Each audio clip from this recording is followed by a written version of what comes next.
Assalamualaikum warahmatullahi wabarakatuh. Waalaikumsalam warahmatullahi wabarakatuh. Selamat pagi semuanya. Saya ucapkan terima kasih kepada Dr. Brenda Iskandar MPD selaku dosen pengamalan kuliah pendidikan dan pendidikan kami untuk mempresentasikan materi yang saya kelompok. Tak lupa kami ucapkan terima kasih juga kepada teman-teman yang telah hadir pada kesempatan ini hari ini.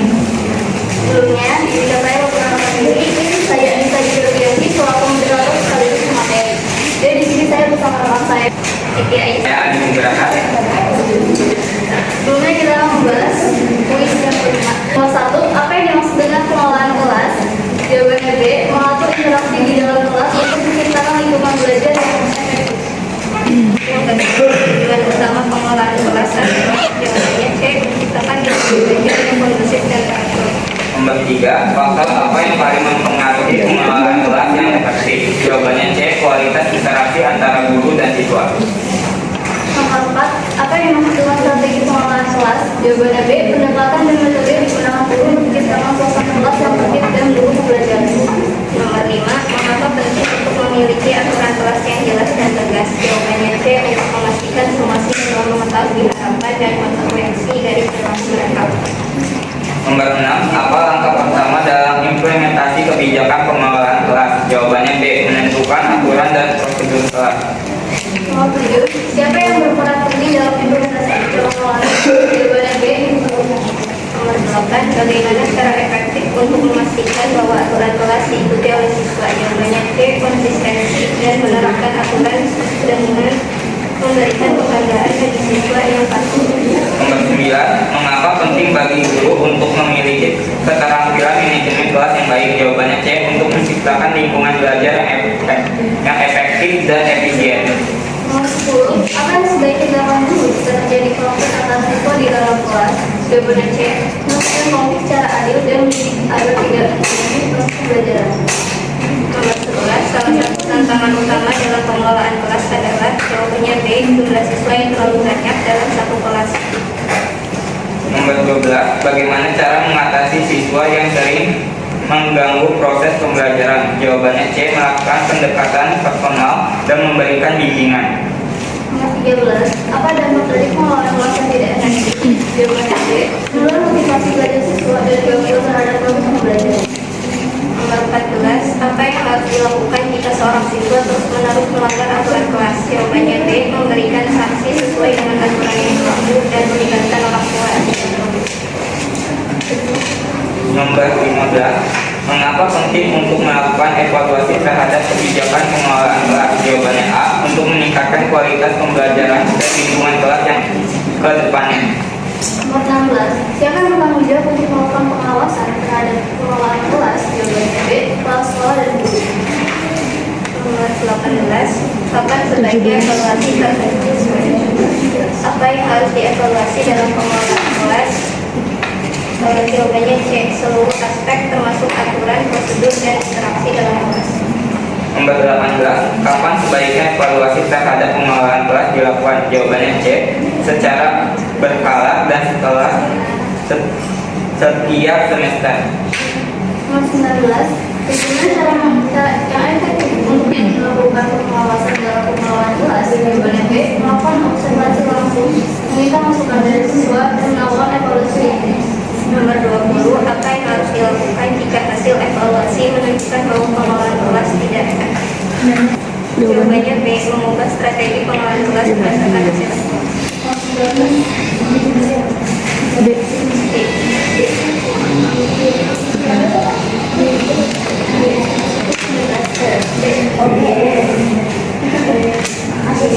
Selanjutnya kami dari kelompok 6 akan memberikan materi yang berdiri dari sekolah kurikulum dari materi kami yaitu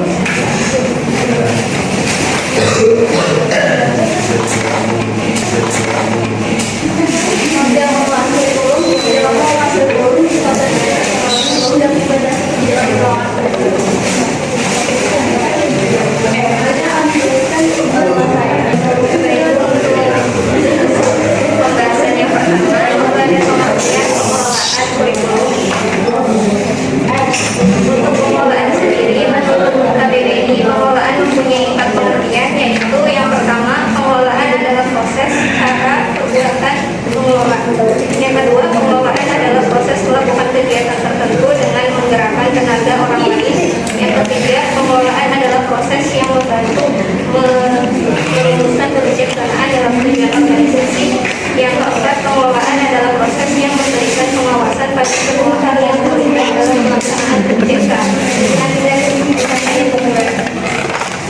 Sedangkan kurikulum menurut Undang-Undang Nomor 20 Tahun 2003 memiliki pengertian seperangkat rencana oleh pengatur yang membuat visi dan bahan pembelajaran dan cara yang digunakan sebagai pedoman penyelenggaraan untuk mencapai tujuan pendidikan nasional. Sehingga pengelolaan kurikulum didefinisikan sebagai segala proses untuk menjalankan dan sebuah sistem untuk menata kurikulum yang kooperatif, komprehensif, sistemik, dan sistematik dalam rangka mewujudkan pencapaian tujuan pendidikan nasional. Materi yang kedua, konsep dasar pengelolaan kurikulum. Konsep dasar pengelolaan kurikulum itu memiliki beberapa aspek. Yang pertama itu prinsip pengelolaan kurikulum. Prinsip pengelolaan kurikulum ini meliputi produktivitas. Prinsip ini berfokus pada pertimbangan tentang bagaimana peserta didik dapat mencapai hasil belajar sesuai dengan tujuan kurikulum. Yang kedua itu prinsip demokratisasi. Praktik pengelolaan kurikulum harus didasarkan pada demokrasi, yaitu menempatkan pengelola, pelaksana, dan subjek didik pada posisi yang tepat untuk bertanggung jawab. Yang ketiga itu kooperatif. Prinsip ini menekankan tentang perlu adanya kerjasama yang positif dari berbagai pihak agar memperoleh hasil yang diharapkan. Yang keempat, efektivitas dan efisiensi. Rangkaian kegiatan manajemen kurikulum harus mempertimbangkan efektivitas dan efisiensi untuk mencapai tujuan kurikulum, sehingga kegiatan manajemen kurikulum tersebut memberikan hasil yang berguna dengan biaya, tenaga, dan waktu yang relatif singkat. Yang kelima, mengarahkan visi, misi, dan tujuan. Prinsip ini menekankan tentang proses manajemen kurikulum yang harus dapat memperkuat dan mengarahkan visi, misi, dan tujuan kurikulum. Aspek konsep dasar pengelolaan kurikulum yang kedua itu ada fungsi pengelolaan kurikulum. Fungsi pengelolaan kurikulum meliputi meningkatkan efisiensi pemanfaatan sumber daya kurikulum, meningkatkan keadilan dan kesempatan pada siswa untuk mencapai potensi maksimalnya, meningkatkan relevansi dan efektivitas pembelajaran sesuai dengan kebutuhan peserta didik maupun lingkungan sekitar peserta didik. Yang keempat, meningkatkan efektivitas kinerja guru maupun aktivitas siswa dalam mencapai tujuan pembelajaran, meningkatkan efisiensi dan efektivitas proses belajar, meningkatkan partisipasi masyarakat untuk membantu mengembangkan kurikulum. Selanjutnya, konsep dasar pengelolaan kurikulum yang ketiga itu komponen pengelolaan kurikulum. Komponen pengelolaan kurikulum itu meliputi komponen tujuan. Komponen tujuan mengacu pada arah atau hasil yang ingin dicapai. Tujuan pendidikan mencakup kompetensian dan tujuan yang sangat umum, tujuan spesifik yang terukur yang disebut kompetensi. Komponen yang kedua itu komponen visi atau materi. Komponen ini berfokus pada pengalaman belajar yang perlu dialami siswa selama kegiatan proses pembelajaran. Yang ketiga, komponen metode atau strategi mencapai tujuan. Komponen ini pada strategi yang perlu diterapkan untuk mencapai tujuan. Metode yang tepat adalah metode yang sesuai dengan materi dan tujuan kurikulum yang ingin dicapai pada setiap mata pelajaran. Komponen yang keempat itu komponen evaluasi. Evaluasi merupakan bagian penting dari pengembangan kurikulum yang dapat mempertimbangkan apakah kurikulum dapat dipertahankan dan bagaimana bagian mana saja yang perlu ditingkatkan. Konsep dasar pengelolaan kurikulum yang terakhir itu ada ruang lingkup pengelolaan kurikulum. Ruang lingkup pengelolaan kurikulum meliputi perencanaan, pengorganisasian, pelaksanaan, dan evaluasi kegiatan kurikulum. Oke, selanjutnya ada kebijakan pengelolaan kurikulum.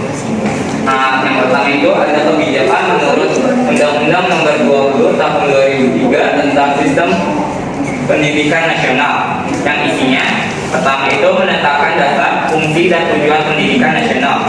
Yang kedua, mengatur hak dan kewajiban warga negara, orang tua, masyarakat, dan pemerintah dalam penyelenggaraan pendidikan. Yang ketiga, menyediakan kerangka kerja untuk pengembangan kurikulum yang sesuai dengan kebutuhan dan potensi peserta didik. Yang kedua itu ada PP nomor 19 tahun 2005 tentang standar nasional pendidikan. Yang pertama itu isinya ada tentang mengatur standar pendidikannya. Standar nasional pendidikan yang meliputi standar isi, proses, kompetensi, lulusan, tenaga kependidikan, sarana dan prasarana, pengelolaan, pembiayaan, dan penilaian pendidikan.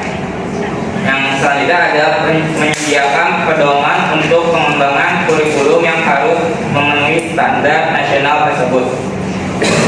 Kebijakan ketiga ada Permen atau Peraturan Pemerintah nomor 22 tahun 2006 tentang standar isi. Yang pertama itu menetapkan ruang lingkup materi dan tingkat kompetensi untuk mencapai kompetensi lulusan pada jenjang dan jenis pendidikan tertentu. Yang kedua, mengatur kurikulum yang harus mencakup muatan lokal dan pengembangan diri.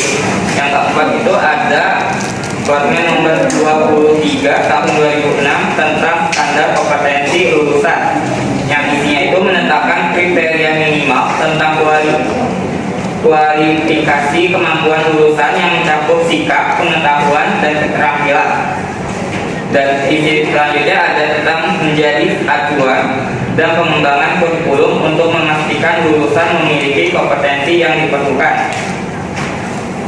Kebijakan yang kelima itu ada Permen nomor 24 tahun 2006 tentang pelaksanaan standar isi dan standar kompetensi lulusan, yang isinya mengatur implementasi standar isi dan standar kompetensi lulusan dalam pengembangan kurikulum. Terus menyediakan pedoman teknis bagi sekolah dan lembaga pendidikan dalam menyusun dan melaksanakan kurikulum.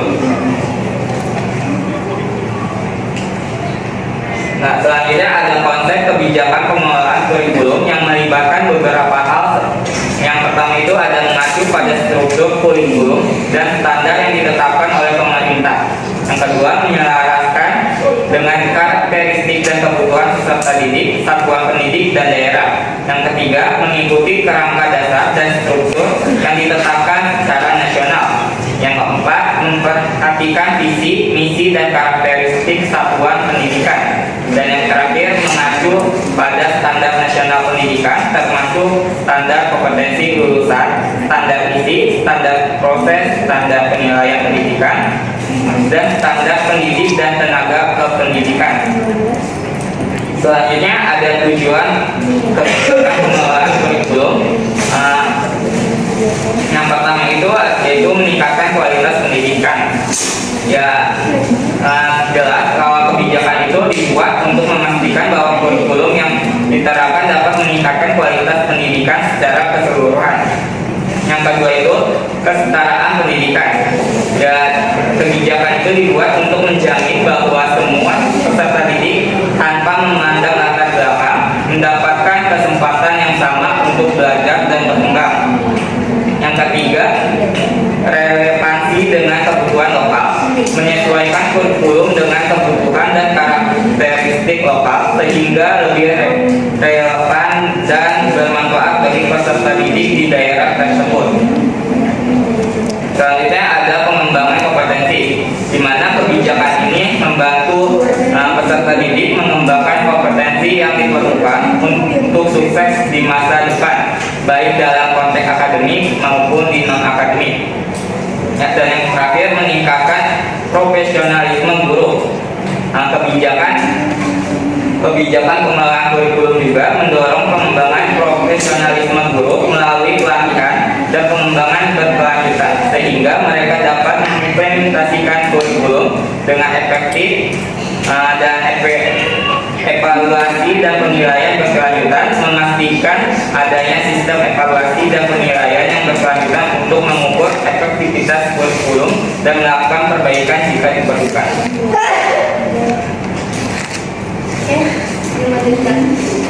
Implementasi kebijakan pengelolaan kurikulum.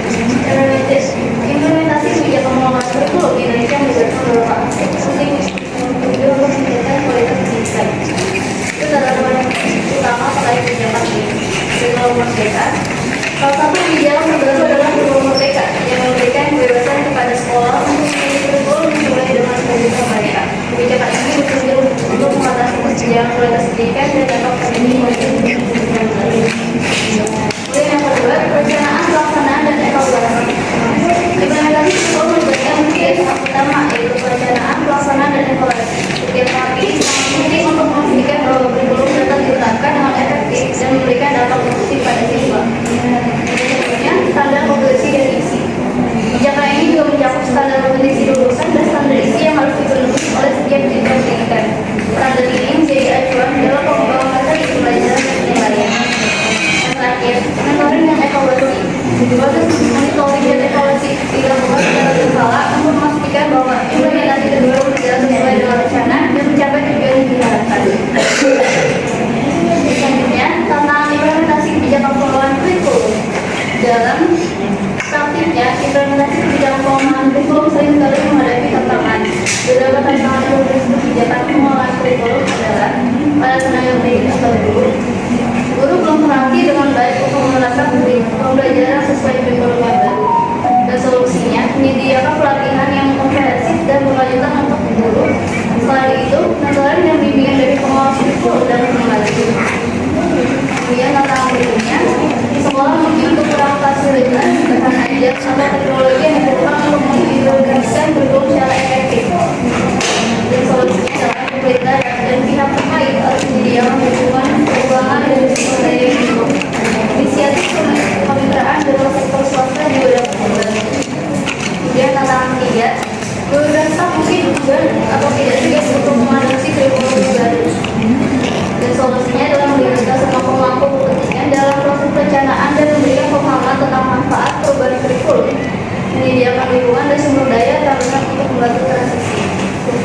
Tantangan yang keempat, yaitu jangan dalam kualitas pendidikan. Kurikulum baru mungkin tidak diterapkan secara merata di berbagai daerah, terutama di daerah terpencil. Dan solusinya adalah mengembangkan mekanisme pemantauan dan evaluasi untuk memastikan kurikulum diterapkan secara konsisten di seluruh wilayah. Memperkuat dukungan untuk sekolah-sekolah di wilayah yang kurang melayani. Tantangan kelima, kurangi partisipasi dari orang tua, komunitas, dan pihak lain dalam proses pengembangan kurikulum. Solusi dan tantangan ini meningkatkan keterlibatan stakeholder dengan melibatkan mereka dalam perencanaan kurikulum dan memberikan ruang untuk partisipasi yang aktif. Kemudian tantangan ke-6, tidak ada lagi sistem yang baik untuk mengevaluasi efektivitas kurikulum yang baru. Solusinya, mengimplementasikan sistem penilaian yang kuat untuk memantau hasil belajar dan efektivitas kurikulum, menggunakan data tersebut untuk melakukan perbaikan yang berkelanjutan. Terima kasih atas perhatian Anda selama presentasi ini. Sekarang saya membuka sesi tanya jawab. Jika ada hal yang ingin ditanyakan atau diskusikan lebih lanjut mengenai materi yang sudah disampaikan, silakan angkat tangan. Kami ini dulu lalu itu pertanyaan. Kelompok satu. Kalau itu kelompok dua, silakan. Pertanyaan ya. Bentar. Oh, ya udah. Kelompok dua. Perkenalkan, nama saya adalah kelompok dua. Izin bertanya, bagaimana peran teknologi dalam mendukung implementasi kebijakan kurikulum?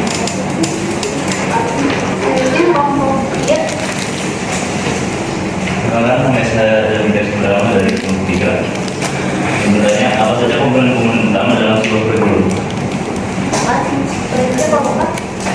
Saya izin bertanya, bagaimana pendapat kalian tentang menyelaraskan kebijakan kurikulum nasional dengan kebutuhan lokal di berbagai daerah di Indonesia sambil kita mempertahankan kualitas pendidikan yang meskipun?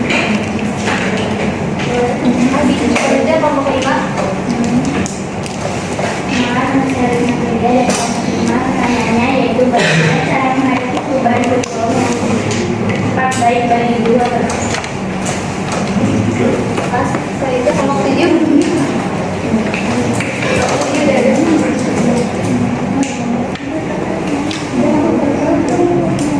Kelompok 8.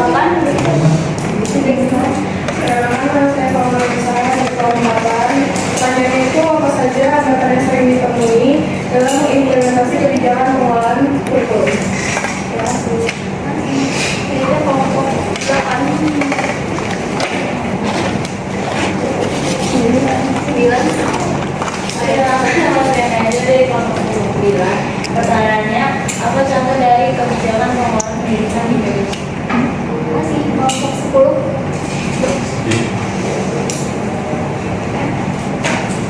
Sebelas dulu aja. Kelompok 11. Kenapa? Dari kelompok 11 ini itu tadi metode evaluasi yang digunakan untuk menilai efektivitas kebijakan pembangunan dalam meningkatkan kualitas pendidikan.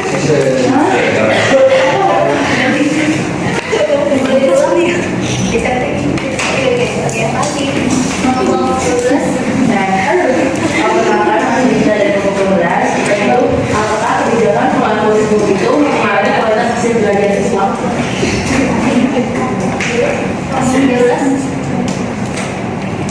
Perkenalkan, aku Ara dari kelompok 13. Ini jelaskan secara singkat tentang resistensi terhadap perubahan pada tantangan implementasi kebijakan pengelolaan kurikulum.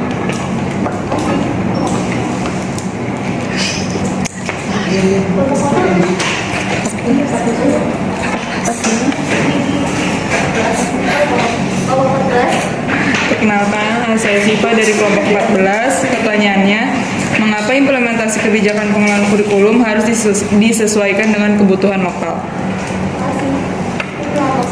Perkenalkan, nama saya Sania Wiarjana dari kelompok 1. Mengapa pengelolaan kurikulum pendidikan harus didasarkan pada landasan dan prinsip yang berlaku?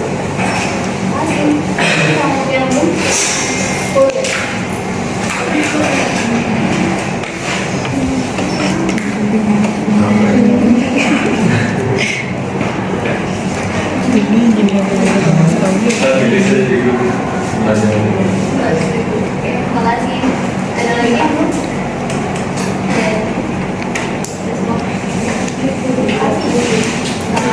Saya akan jawab setelah kelompok 5 berikan jawaban.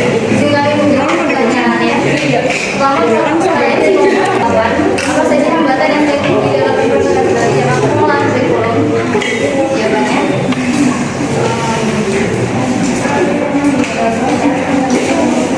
Dalam aspek tenaga pendidikan guru, tantangannya itu hambatannya guru belum terlatih dengan baik untuk meningkatkan pelajaran sesuai dengan yang baru. Kemudian yang kedua, aspek dari sumber daya yang terbatas. Hambatannya sekolah mungkin kurang fasilitas bahan ajar atau teknologi yang diperlukan untuk mengimplementasikan kurikulum secara efektif. Yang ketiga, aspek resistensi terhadap perubahan. Hambatannya guru datang mungkin enggan dan tidak siap atau tidak siap untuk menghadapi kurikulum yang baru. Dan aspek keempat, kesenjangan dalam kualitas pendidikan. Hambatannya kurikulum baru mungkin tidak diterapkan secara merata di berbagai daerah, terutama di daerah terpencil. Kemudian aspek kelima, keterbatasan dalam keterlibatan tokoh dan itu hambatannya kurangnya partisipasi dari orang tua, komunitas, dan pihak lain dalam proses pengelolaan kurikulum. Dan yang keenam, kurangnya penilaian dan evaluasi. Hambatannya tidak ada sistem yang baik untuk evaluasi tentang aktivitas kurikulum yang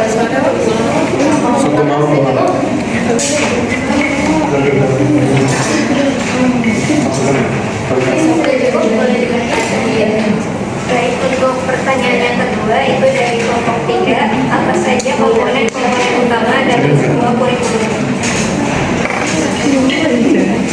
Nah, komponen utama dari sebuah kurikulum itu ada 4. Yang pertama komponen tujuan, dan komponen ini mengacu pada arah atau hasil yang ingin dicapai. Kemudian yang kedua itu ada komponen hasil atau materi. Nah, komponen ini mencakup segala aspek yang berkaitan dengan aspek kognitif atau pengetahuan, afektif atau sikap, perilaku, dan psikomotorik atau keterampilan. Kemudian komponen yang ketiga itu komponen metode. Metode ini mengacu pada strategi yang perlu diterapkan untuk mencapai tujuan. Kemudian komponen yang keempat itu komponen evaluasi. Di mana komponen ini penting dari pengembangan yang dapat mempertimbangkan apakah kurikulum dapat dipertahankan dan bagian mana saja yang perlu diterapkan.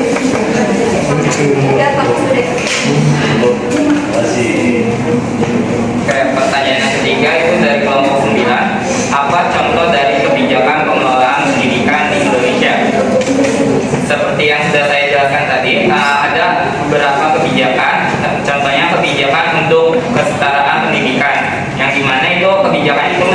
bahwa semua peserta didik tanpa memandang latar belakang mendapatkan kesempatan yang sama untuk belajar dan berkembang.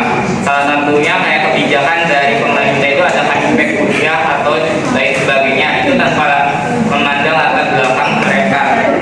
Nah, terus ada kayak misalnya kebijakan untuk relevasi kebutuhan lokal.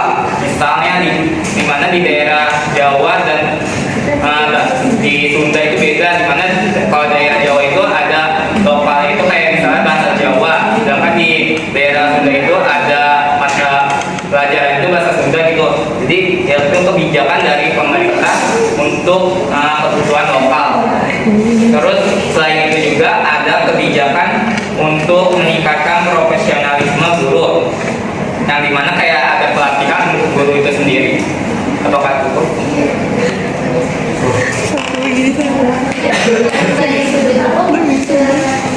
Saya membacakan kesimpulan dari kesimpulannya. Pengelolaan kurikulum merupakan aspek penting dalam sistem pendidikan atau pembelajaran dalam pengelolaan kurikulum mencakup perencanaan, penilaian, dan perbaikan kurikulum. Implementasi kebijakan pengelolaan kurikulum harus dilakukan secara sistematis dan berbagai untuk mencapai tujuan yang diharapkan. Terima kasih atas pertanyaan dan partisipasi dari yang luar biasa dalam tanya jawab. Semoga diskusi yang telah kita lakukan semakin memperkaya pengalaman kita terhadap materi ini. Dengan demikian, presentasi ini saya akhiri. Mohon maaf bila tersebut ada kekurangan dalam presentasi kami. Semoga sukses selalu dan segala akses Anda. Assalamualaikum warahmatullahi wabarakatuh.